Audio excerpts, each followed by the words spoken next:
I would blame somebody in my house, but I'm an only child, and my parents give zero cares about this kind of thing. So I have no one to blame but myself. Why is this on the TV? I wonder. Well, the video probably states why. Now, I did state in my last rant on Bushy Road that I didn't really want to touch this subject again, but nostalgia is a very, very powerful mental weapon, and it can persuade people to break and do things that they didn't think they would do. And oftentimes, nostalgia brings greatness or complete and utter regret and shame.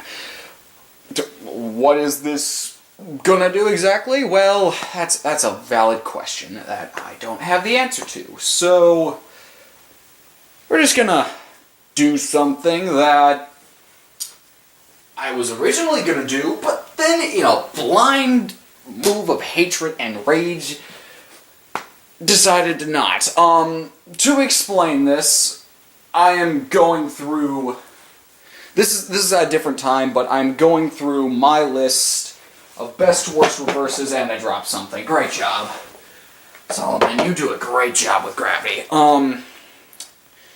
Going through my reverse units from worst to best. Now, I originally had this done 2 months ago, but again, emotions can really drive people to do things, and I kind of erased most of my Vanguard data, so for one, there were some things I had pre-recorded that I was going to put on the channel, but then deleted, so gonna have to do it all over again. Fortunately, most of the reverse unit reviews I already have are on the second channel, which is where this video is going. So, I guess we're starting up the second channel again, or at least I'm going to try to.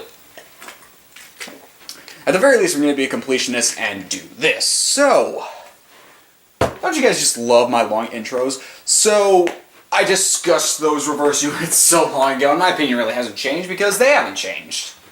The meta only changed, and the meta didn't really change these things, so let's just go from worst to best. So, should have a topic about that. Broken Heart Jewel Knight Ashley Reverse. Why does this unit go on the lowest spot on the list possible? Well, it's actually quite simple. 1, her limit break sucks. In every form of the word. Counterblast 1 and Lock 1, so you're essentially paying 2. So, pay 1 Counterblast and pay 1 unit. And blow up a unit's rearguard and you get a unit on the field. And that's about it. Wow, is this bad? Why is it bad? Because, 1, during the time when limit breaks were the meta, a lot of limit breaks would give units power. And Royal Paladins, from what I remember, I also deleted all my clan reviews, so I'm gonna have to look at all that again. Consider Stride, but not Legion, because Legion's stupid. From what I remember, Royal Paladins seemed to be a clan that focused on having rearguards and having power on those rearguards, and giving those rearguards power. Kind of like Gold Paladin, except more filled with more honor, but I digress. The reason this is bad is because it really doesn't give you much. For 1, so what if you could just call a unit from your hand and basically have the same effect, except you don't have to lose a gauge and a rear guard for it. Now, if said unit were to gain power or crit, or this unit were to gain power or crit from using that skill, that would be a benefit. But this unit is really only to fill up your rearguard when your rearguard gets wiped out by clans that focus on demolition, such as Kagero, Narukami, Link Joker I would even go as far as saying. And this unit does not. This unit is defensive. And unfortunately, during that time, defensive was not necessarily the strongest way to play. Now, there were some units that played defensive that did a little bit better, and they're lower on the list, but they're higher than this because they at least did some things, and I'll get into those later, but this unit was just not good. Like, people who tried the Jewel Knights realize, no, it's not. It's better to run Sloam or someone else. So that's why this unit gets the lowest spot, because it's cost for no payoff. And most limit breaks, you kind of want some payoff when you use them. Anyway, Maiden of the Venus Flytrap Reverse. Why is this better than Ashley? Oh, yes, a blanking screen. Automatically better than having a skill. Counterblast 1, choose a Neonectar, lock it. Same thing as Ashley. Why is this better? You get the +5. You do grant only search the top 5 cards of your decks, but for one, it doesn't restrict anything to one specific archetype, which, even in today's meta, that's a little bit better because it's not fun to restrict to one archetype and then get wiped out by a deck that doesn't care about archetypes. But when you call that rearguard, you get +5, so already that's a step in the right direction, which automatically tops it over Ashley. But I think when you read that limit break, you can kind of guess why it's going to be this low, because that's it. Now, I'm just going to check to make sure I don't say anything stupid. I opened my mouth, too late for that. Oh, you can do that as many times as you want. Doesn't say once per turn, so at the very least it doesn't restrict it to once per turn. You could fill up your rearguards a little bit better.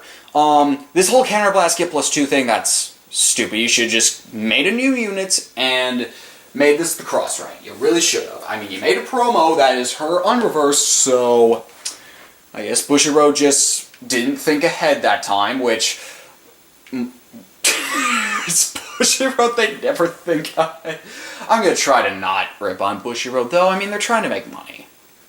And after a while, that's all you can give them. So, granted, this works a little bit better because, again, Neonectar is more focused on having those rear guards out. So, when you face, again, units that, or cards that, clans that wipe everything out, it's better to have this than something else. And with the Break Ride, this at least makes a decent combo. With Ashley's Break Ride, it's just a waste. But it's still not good because it's, again, very defensive and aggressive meta, in offensive meta. So, that's why Maiden gets so low. Yeah, Stride Generation. I get it. Silverthorn Dragon Queen Lukier Reverse. I like this card. A lot of other people don't. I do. Counterblast 1 and choose a Pale Moon guard at rear guard and lock it. So, pretty much these three are on the bottom because they all kind of have the same ability. What makes Lukier better than Maiden or Ashley? Well, Ashley's just garbage, but Lukier just calls it from the soul and gives it +5 power. Why is that better than Maiden, which calls it from the top 5 of the deck? Because Pale Moon says this. Hey, let's have our gimmick be, let's put things into the soul and then call them out later. The fact that this card actually works with the clan's gimmick, which, as far as I'm aware, clan gimmicks have never really changed, even with Legion and Stride Generation, the clan gimmick still usually remains the same, except in more meta clans such as Gold Paladins, Narukami, maybe Novas, I don't know. But the reason this is above those two is because this one actually plays to the clan's ability, which is call things out of the soul. So, when you do that, it's smarter. It's just, it's going to be better than the other two. Granted, it's still not good because, again, it's a defensive unit. But why do I like this unit? Because I like to play my Pale Moon a little more defensive, from what I recall. Playing it more defensive just seemed to work better, and it did well against decks that were very aggro. And it also kind of worked better when the decks didn't work as well. But aggro decks like Spike Brothers, Tachi was kind of aggro, from what I remember, but playing it defensive just worked for me. Granted, Pale Moon you can probably play offensive, you can play either one, but Honestly, defensive just worked for me, and that's why I like this. So whenever I see it low on the list, I'm like, oh, I'm sorry, man. But, yeah, it's still not the best, but it's better than the other two that I previously mentioned. So, there's that. So, our next unit on the list is Ice Prison Hades Emperor Cocytus Reverse. Again, I like this card. I defended this card. Hey, some people called this card out and then decided to use 4 of it in the Legion deck. So, y'all who know who you are can go eat on that. Because I told you it was fine, and now you're using it. So, royally eat on that, you people who think you were higher. Anyway, why is Cocytus Reverse still not a good reverse? It's not really that he's necessarily bad, it's just a lot of reverses do better than him. He kind of starts the cap of being bad to just having things better than you. Cocytus Reverse isn't that bad of a unit, because you mill 3 cards and lock a unit. So, that's playing to your clan ability, you're already doing that right. And then choose Grand Blue, call it to rearguard with +3 power. So, that, again, isn't bad. The power's a little bit weak, but in Grand Blue, something you can learn if you play it is, when you start resurrecting repeatedly, you can start adding up points, and that can really help. Granted, Cocytus Reverse isn't the best choice. People will prefer the Legions, and they'll prefer Night Snow over Cocytus Reverse, but it's still a good unit to have when you don't want to eat up your Counterblast. Because Cocytus is there basically to say, Counterblast, go ahead and use that, I don't need it. So, that's what makes him actually not bad, and you can pretty much put him in any Grand Blue deck you want, and he won't care, because he just kind of helps you do things. It's not the best because, again, a lot of reverses just work a lot better than he does, but he's not a bad card by any means. Next unit, Starvader Reverse Cradle. Out of every reverse ever made, this is arguably the one that is the closest to... This is arguably the one that is most specific to a deck. I don't think I've seen like 1 or 2 cards, but most cards that Bushiroad made for Vanguard so far have pretty much been like, hey, you can use this in other stuff, it works better here, but you can use it other places. This thing you straight up need to run in Omega, because you cannot really run it anywhere else. You can't even use it as a boss, really, and for that, it should be lower on the list, but it does do a much better job than some of the other reverse units. I should have put Cocytus above him, but basically, this guy's limit break says, hey, when a reverse unit is called the rear guard, I lock an opponent's unit, and I get +5. I can't use this ability the rest of the turn. Also, all reverses get the Clan of Link Jokers, so at the very least, this reverse kind of does things. It is only specific to one deck, but it works in that one deck, because Omega can mill him, or he can just be placed on Vanguard to stall until the Grand Boss Omega gets there. And I don't know if Omega's played as much now, but this is a nice rearguard grade 3 to have, which some people call me out and say, oh, grade 3s can't be called to rearguard, and I'm like, they totally can. Like, you can straight up call them to rearguard, it's fine. It's not gonna hurt you or anything, I mean, Omega proves that you can call grade 3s to rearguard. There's not much really to say about Reverse Cradle because he only goes in one deck, but he's good at what he does. And the reason he's above Cocytus Reverse is because he actually is needed in a deck, whereas Cocytus Reverse is just kind of, meh, whatevs. So that's Reverse Cradle for you. Hey, you worked! School Punisher Leopold Reverse. Now, T may or may not kill me on putting him solo, but then again, he really doesn't have much connection to a lot of his cards anyway, so I don't think he's going to be too heartbroken about seeing this here. This, by all definitions and by all respects, if, you want to just show that'd be... Showing the unit's abilities would be very... Thank you. And just that... We good. There we go. Okay. Do that. I'll just talk until you come back. This, by all means, is a good unit. Like, it works better than, I'd say, the Great Nature Legion or I've never seen the Great Nature Stride, but it sounds kind of crappy from what T has informed me. This, by all means, is a really good unit, and arguably is better than some of the stuff that's currently being provided. Choose one Great Nature Rearguard, lock it. Already that's good because when you don't counterblast, it means you can counterblast for other things, and that's something that Vanguard usually has described as, hey, we want to counterblast. So when you don't have to pay that cost for counterblasting, that's nice. You give +4 to 2 Great Nature Rearguards, and at the end of the turn they die, and at the end of the turn they come back after they die. So give +4 to 2 Rearguards is pretty much what Leopold says. Now, when you chain this off with some other cards, this thing becomes a very, very deadly weapon, and I think I've expressed how it's, by all means, a good unit. It's lower on the list than some of the other reverses, just because some of the other reverses combo a whole lot more, or don't even need other cards to combo. I'll get to some of those in a little bit, but for now we'll just talk about Leopold Reverse, who is still a good unit, and is arguably one of the best support that Great Nature had, besides the Break Ride. Again, because the Legion for Great Nature is kinda crap, and the Stride for Great Nature is kinda crap, so with Leopold it's like, hey, I'm pretty decent for the most part, and it's glitching out, so I'm just gonna leave him be and go on to the next one. Well, at the very least, that saved me a cut screen. So, Deadliest Beastie, Ethics Buster, Reverse.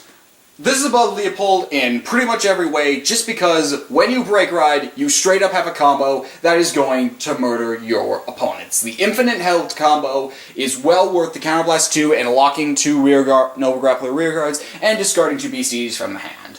It's well worth it because you stand up the Vanguard, and with that Break Ride, you stand up your Rearguards. You stand everything for 8 attacks. So, like, straight up, it's going to be better than Leopold, just because, whereas Leopold may need the Break Ride plus 1 or 2 units to do well, Ethics Buster just says, hey, if you have my unit that helps me cross ride, I can get you 8 attacks in.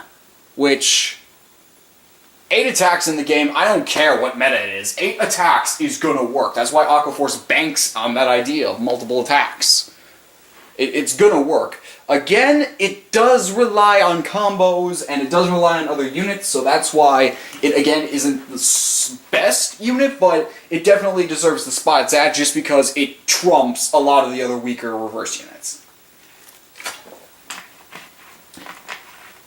Now, if people were to rewrite my list, I could see him being in the top 5 easily, but he's not in my top 5, just because there are a bunch of other reverses that I find better. Covert Demonic Dragon, Hyaki Vogue Reverse. I think that's it. I like to say Hyaki Vogue? I think I used to say Hakuya Vogue. Oh, that's not a haiku. Anyway, why is this better than Ethics Buster Reverse? 1, lock 2 Rearguards. That's it.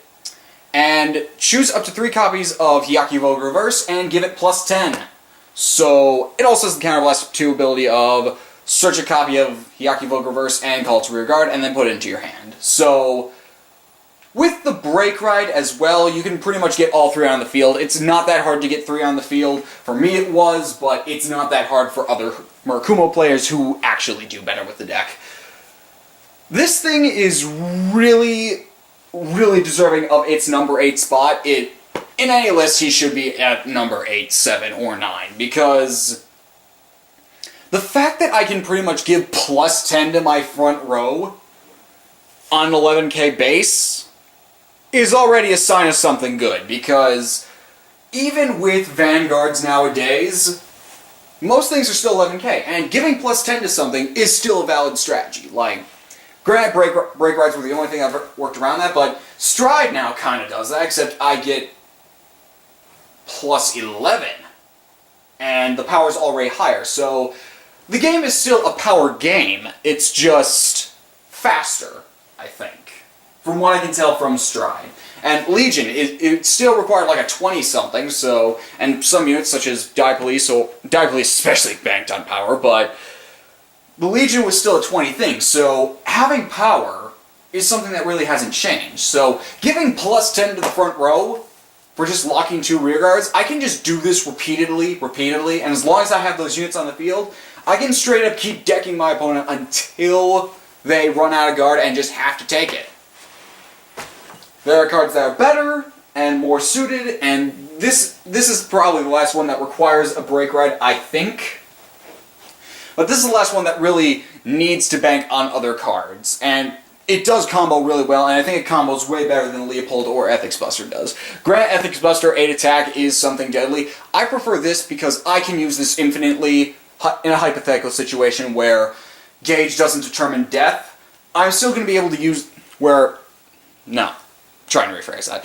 In a hypothetical situation where I go on for a long time, this can survive longer than Ethics because Ethics requires that counterblast and discarding. It's a very heavy cost, whereas this, power for less cost. So, number 8 spot. Alright, past the halfway mark. I can't speak. Dauntless Dominant Dragon Reverse.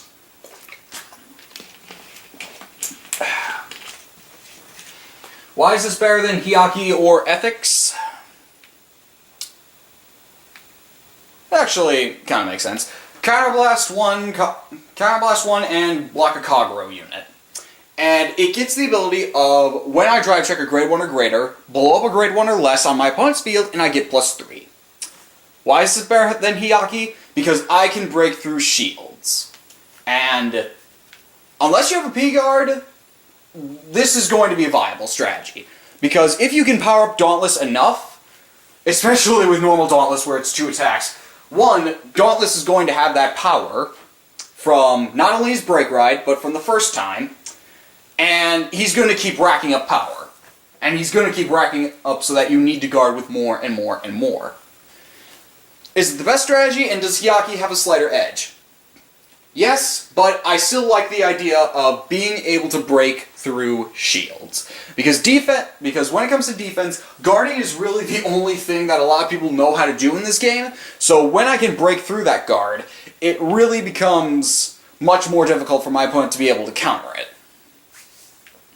And also it's Counterblast 1 and Lock 1, so I'm not losing much. Can I use it as much? No. But am I losing that much when I'm using it? No. So that's why Dauntless gets this spot. And just missing is... Aw. I'll get a picture. That makes me sad. Just missing the top 5 is Eradicator, Vowing Saber Dragon Reverse. I'm gonna have to go more on it. Yeah, because he has no picture. What does Vowing do? Counterblast 2 and lock 2 Eradicators. That's pretty hefty, but my opponent has to blow up 2 of the rearguards and I get +10 when they do that. So, Counterblast 4, do that, and lock 4 rearguards, and I have an open rearguard still. Cancel. Knew it! Knew it! Knew it! Knew it! Anyway, I can basically eradicate, no pun intended there, most of my opponent's field with that. Because they're going to lose 4 rearguards, and while my rearguards are locked, I may lose them for that turn, but my opponent doesn't really get a chance to get them back. Granted, that's a really hefty cost, and it probably would be better if you broke road. If you broke road, rode another break ride, broke road it again to make sure that you can kind of keep your opponent at edge, because Eradicators are really basically doing Kagero's job, which is, hey, let's blow up rearguards, because that's apparently a good strategy. Why Vowing is better than a lot of the other units I mentioned, especially Ethics, which I think some people are going to question, it more has to do with the fact of how devastating that ability is, and how well that works with the Eradicator strategy.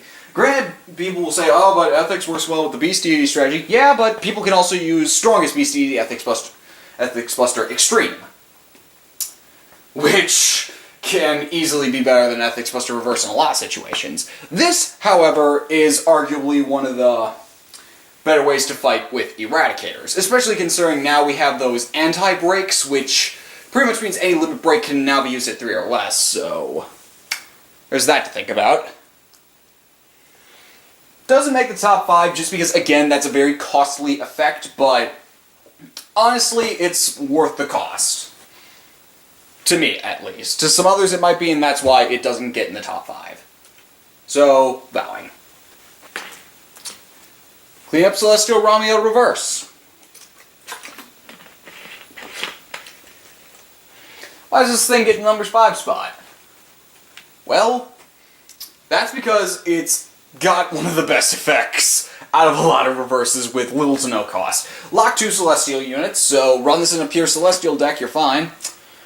Choose up to 3 units with Celestial in its name, give them +5 power, and, as a little side bonus, if you have a copy of Romeo Reverse in the damage zone, take one of your opponent's damage zone, put it in the drop zone, and take a rear guard and put it in the damage zone. So, you get unique points, Romeo, because you manipulate your opponent's damage. Which, if Angel Feather worked more on damage manipulation and less on being restricted to damage manipulation, that'd be great. Hey, Bushiroad, make more units like this, where, you know, I can just screw with my opponent's damage. Or make more units like your set 6 Angel Feather, where, you know, we didn't have to care about being flipped over or not. I digress. The fact that I basically give +5 to my front row is essentially like dividing up a brake ride and then giving +5 to my Vanguard. Which, considering, again, consistency with just being able to lock 2 rear guards and just do this over and over and over, pretty good. And that second effect, I don't need a copy of Romeo in order to use this effect. I just need that copy for that second effect, which I've never actually pulled off, but be interested to see how that affects a playstyle. I don't think it would affect it by much, but yeah. I think it would be interesting to see. And again, pure Celestial deck, lock 2 Celestials. Okay, lock 2 rear guards. Pretty much works. So, this gets the number 5 spot because for Angel Feather this is really good, and overall I think it's actually really good. This is probably why Angel Feather is made Worlds once or twice, I think. My thought about that is probably updated. Hey, number 4, Gigantic Overlord, the Rebirth. You're not a reverse. Why do you get the number 4 spot? Because your effect is really good. Stop rolling into my face. Counterblast 1, choose 1 or more Kagura rear guards and lock them, and if the number of rear guards you have is 5 or more, until the end of the turn, this unit gets plus 10,000 power, and the ability to choose 2 Kaguros from your hand and discard them, and at the end of the battle that this unit attacked a Vanguard, stand back up! And I can't use that more than once. Combine that with a brake ride of any sort, and hey, multiple attacks. Sup? So, combine this with Dauntless, and I got 1, 2, 3 attacks. For the loss of 4 Kaguro units, which, considering you get 3 drive checks, that's really not going to be much. Also, as long as I have 1 open rear guard, if Link Joker decides to be like, hey, let me just lock most of your field, I can have 1 rear guard open and be like, place, Catalyst 1, lock, hey, I have 5 more locked units. Guess what I get to do? Now, not gonna lie, Gigantic Overlord is kind of treated like Jesus, so Bushiroad, if you could stop treating him like Jesus, that'd be great. But, hatred aside, it's still a very good unit. Like, it can crush a lot of the other reverse units on this list just because it slaughters. That's its job, to slaughter. Because it was a product of the Limit Break time when Limit Break involved slaughtering the opponent. So, number 4 spot goes to the Rebirth. There are 3 cards I like better. Taking the number 3 spot, we have Blue Storm Comet Dragon Melstrom Reverse. Originally, this was at the number 2 spot, but I kind of had to switch around because reasons. Limit Break ability of Counterblast 1, choose a rear guard, rest it, and lock it, because they know it's Aqua Force, they know. And when this unit attacks a banger, if it's for the battle or more, get +5 in a crit, and reverse Maelstrom skill of when my attack doesn't hit, I can kill my opponent's rear guard and draw a card. So, out of every reverse, this is probably the verse that's just like, hey, I literally do what my name says. I reverse original Maelstrom skill. And granted, you can put this really in any Aqua Force deck, and it'll be fine, because Aqua Force banks on having multiple attacks, so cancel. Thanks, Connect. Thanks for not doing what I told you to do. Because, again, Aqua Force. Let's have multiple attacks. So, after the third one, Maelstrom can just be like, hey guys, I can make sure our opponent has to guard, And then if I have that grade 0 critical that says you can't guard with grade 0s, I'm pretty much forcing my opponent to P-guard, which pretty much sets off my ability. So, out of every clan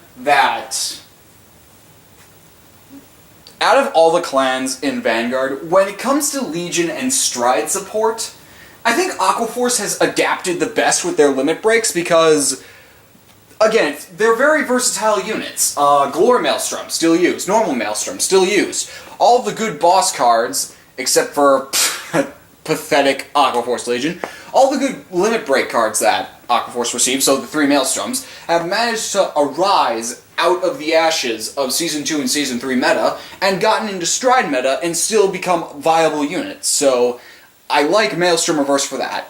They're just 2 cards that did much better during the time and still can do much better now, but Melstrom Reverse is still a very, very good unit, because it forces my opponent not to guard, and with support or just other things in general, yeah. Pretty much they're gonna guard, but Aquaforce also has a thing where they can't guard, so it's pretty awesome. That's why Melstrom Reverse get number 3. Hey, Dark Dimensional Robo Reverse Dayusha, you get number 2 spot. Congratulations. You all should know his ability. Counterblast 1, choose 2 rear guards with Dimensional Robo in the name, lock them. I get plus 10. My opponent's rear guard gets minus 10,000. And that's about it.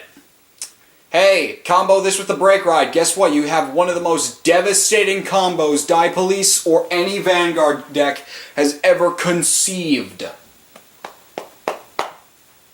One of the dangers during the meta, it's still dangerous now. I don't care if you're using Stride. Guess what? If you can't... Guess what? If you're minus 10,000 power, I'm basically doing Zeal's job. Except I'm doing it with Dimensional Robos, which are meta in Die Police, so I'm doing meta Zeal. So you better be hoping for P-guards. Oh wait, that's right, we have a break ride that says if you P-guard and I drive check grade 3, that P-guard's useless. So spam guard or die. Everyone knew this combo. This combo was effective during the time. I still think it's very effective now, despite the fact that Stride exists and Legion exists. This is still an effective combo, because if my opponent is in a dark, dark corner, it's going to be very hard for them to get out. Reverse Dayusha definitely channels in what Reverse was intended for, and that's to make your opponent feel the fear of Link Joker, and they did a very valid job. Why didn't Zeal get a Reverse? Because Dark Dayusha's a thing. That's why. There's just one card, I think... Oh, hey, that's kinda... I probably should have looked at that. Oh, well. There's kind of a light shine there, but hopefully you guys can see that for the most part. There's just one card that does a better job. Say hi to the best reverse ever. Demon Marquise Amon Reverse. Yeah, it's probably been doing that the entire time, but hopefully you guys don't mind that little shine right there. Why is this the best card ever? Well, let's talk about his skill. Limit Break 4, lock a Dark Irregulars unit. That's it. Guess what? You get +1 for each Dark Irregular unit in the soul, and if the number in the soul is 6 or more, you get +1 critical. Till the end of the turn. You can't use this more than once, but then again, that would be kind of ridiculous. So yeah. And, you know, for those of you who are newbies who aren't aware of the meta and haven't seen them on Reverse ever and think this is like a rare species, you're probably thinking, gee, is it possible to get 6 in the soul? It's Dark Irregulars, what do you think? Of course I can get 6 in the soul. I can get 10 in the soul. I can get 12 in the soul. I can get maybe even 20 in the soul. In a Mon deck, guess what? I'm getting things in the soul. So, the fact that I only need to lock a rear guard in order to unlock Amon's ability plus getting a critical, yeah, that's pretty awesome. Because I still have most of my field, and I can still beat the crap out of you with Amon Reverse. Granted, P-guards really stop this, but yeah, P-guards are going to stop this because if I got 10 in the soul, guess what? I got a break ride every turn and a crit every turn. So you're going to need a P-guard. And when you run out of P-guards, guess what Amon's coming for? Your damage. I'm going to give you more each turn. You get better back on heals. Why is this better than Dark Dimensional Robo Reverse Daisha? Because, one, Amon don't need no break ride. Yeah, there's a Dark Reg break ride, but Amon doesn't need it. Amon can just do it all by himself. Because once I cap it, once I got 6, hey, I'm good. I don't necessarily need more. I got 10. Hey, I have a break ride. I'm doing it every turn. Oh, Dark Daisha, you kind of need to break ride every turn in order to keep using that combo going. Guess what? I just needed to have a rear guard in order to basically do my combo every turn. One rear guard, doesn't even matter who it is. Leopold, really good candidate because I can rest him and then lock him. But anything really works because just one unit, that's all I need. And I don't think Dark Regs have a limit break enabled, but if they did, everybody would be running Mon Reverse because guess what? I can do that 3 or less then. So, best reverse unit right there. A lot of people will argue that Dark Daisha is better, and I can understand why. I just like the idea of only needing to lock 1 in order to activate this ability, which is pretty much the bread and butter of Dark Irregulars to begin with, so that's why I think it's the best. So, anywho, yeah, that's all I needed to do. Just needed to say which one was the best. This has been Solomon Pleasant for Team O.M.G Vanguard, which I don't know if it'll get resurrected or not. Maybe we'll have a video on that. Maybe we won't. Maybe we'll just get lazy and then just do stuff. Who really knows? Not me. This has been Solomon Pleasant from Team O.M.G Vanguard, signing off.